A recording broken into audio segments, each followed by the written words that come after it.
What is up everyone? Today I will be working on the Astray Red Dragon. And as you can see from the box, this is a premium Bandai kit.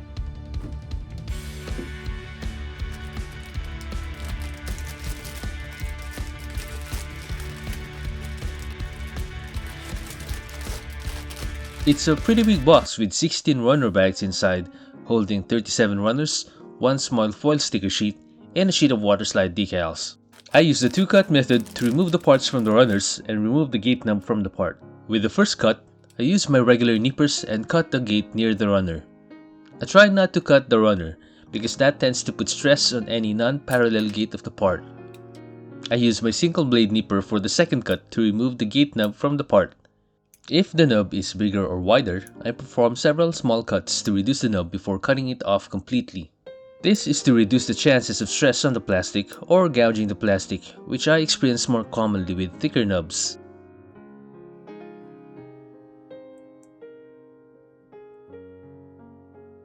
The building of this kit is fairly straightforward. This is my first red frame kit, or any frame kit for that matter, so this is a pretty fresh experience to me. There are a lot of exposed sections of the red frame on the arms and the legs, as you would expect from the base suit. But I was pleasantly surprised how complex the leg assembly is, especially the knees with moving pistons and separation of armor parts. Pretty awesome for a kit based on a model first released in 2009. The kit comes with beam sabers, a beam rifle, a shield, a flight unit, the Persevere straight katana, and 3 Khalid Vulch, or the sword thingies. An action base is also included in the box to hold the mobile suit since, as you can see, it'll be a back-heavy suit once the flight unit is put on.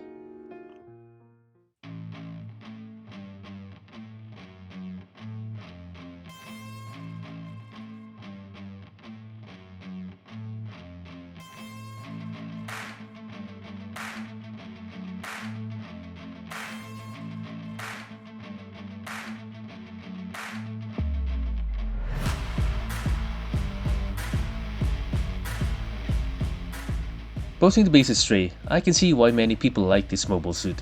The articulation is great and you'll be able to pull off some really dynamic poses. And the chrome katana is just magnificent.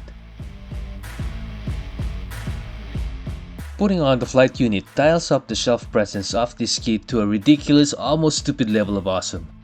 I think the dragon name suits it well.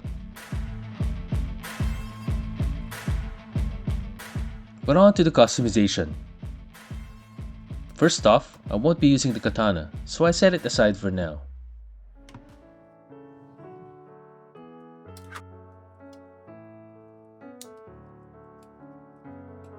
I will mostly work on the frame in this video and make it molten or burning up, like mini painters like to do. So I remove all the armor pieces to expose just the frame.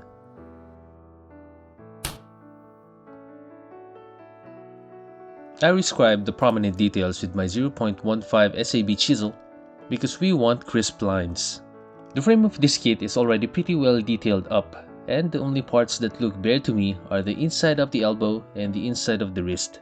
So I added really simple details just to break up the space a little.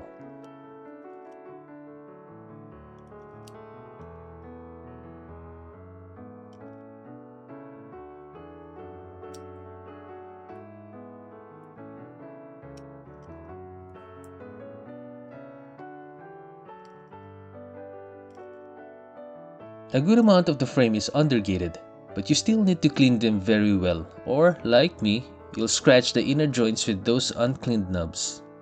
I need to sand down the contact points anyway, because I am expecting to put on a couple of layers of paint by the end of this. After sanding all the important areas, I put on the parts on alligator clips for painting.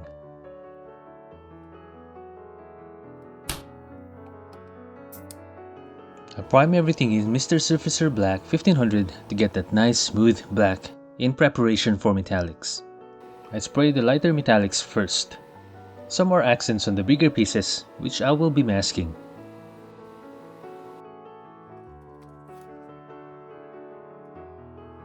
I use my circle cutting tool to cut out the exact size I need to mask the circles.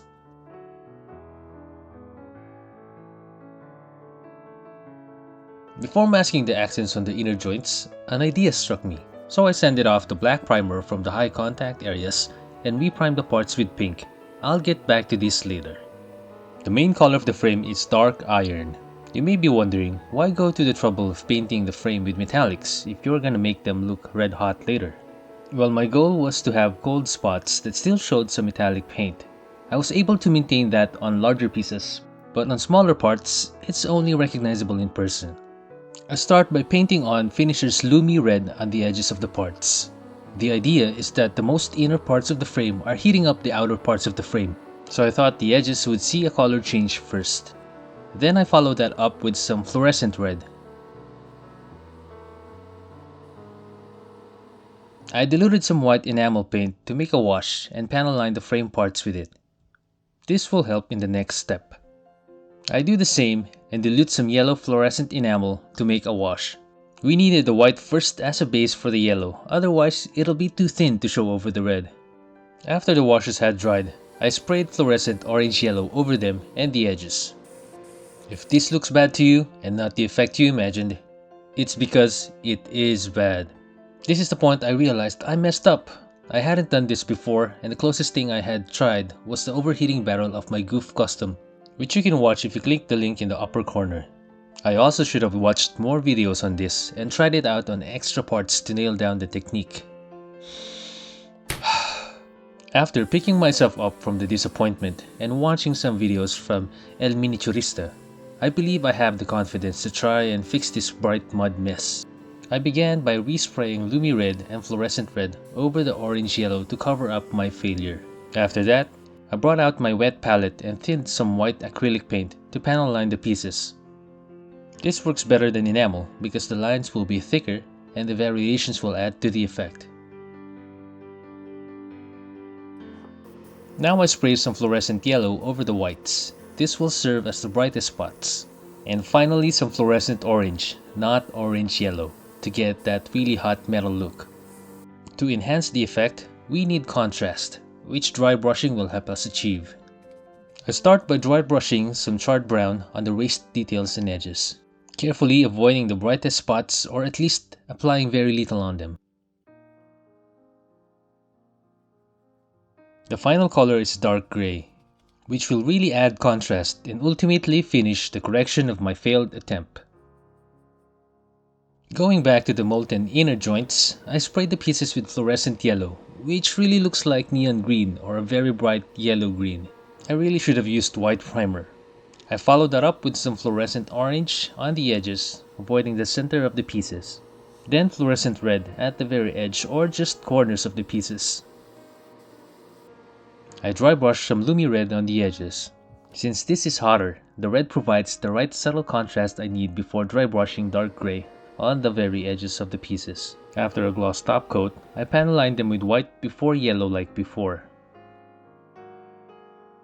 This time, fluorescent orange-yellow worked. And all I had to do is give them a final flat coat to seal everything. For the final part of this first part of the MG Red Dragon, I primed the eyes with pink primer and covered it with Lumi Red.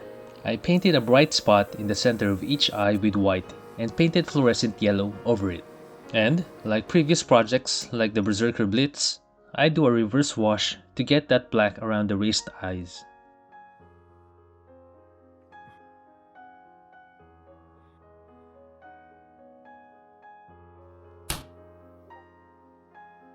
With that, this part of the burning frame is complete, and all that's left is assembly. That is it for this part of the MG Astray Red Dragon. We will finish the armor and the weapons in the next video. Thank you for watching and spending your time with me today. Don't forget to hit that like button and subscribe if you haven't already. Leave a comment about your thoughts on this burning frame. Have you tried this effect yourself? How did it turn out? And as always, have a great day and I'll see you all on the next video.